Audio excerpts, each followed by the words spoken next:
নমস্কাৰ। যেনেকৈ আমাৰ সকলোৰে এগৰাকী মাতৃ আছে ন, ঠিক তেনেকৈ সকলো ডিজিজৰে এগৰাকী মাতৃ আছে। আৰু সেই মাতৃগৰাকী কোন জানেনে? সেই মাতৃগৰাকী হৈছে অবেচিটি অৰ্থাৎ আপুনি যদি অভাৰৱেট হৈ আছে, আপুনি আপোনাৰ হাইটৰ জোখত আপোনাৰ যদি ৱেইটটো বাঢ়ি আছে, তেতিয়াহ'লে আপুনি কিন্তু বহুত বেমাৰত ভোগাৰ সম্ভাৱনা থাকে। সেইকাৰণে নিজৰ ৱেইটটো কণ্ট্ৰল কৰি ৰাখক, যিমানটো হ'ব লাগে সিমানটোৱে ৰাখক। নিজৰ BMI কেলকুলেশ্যন কৰক।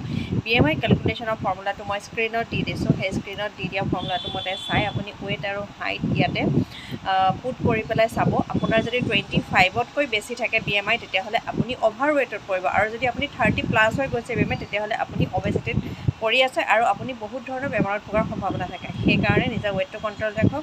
তাৰ কাৰণে আপুনি যিটোৱে পন্থা আপুনি ল'ব বিচাৰে সেইটোৱে ল'ব পাৰে। এক্সাৰচাইজ কৰিব পাৰে, ডায়েটিং কৰিব পাৰে, ইণ্টাৰমিডিয়েট ফাষ্টিং কৰিব পাৰে। গতিকে নিজৰ যিটো সুবিধা সেইমতে কৰি ল'ব।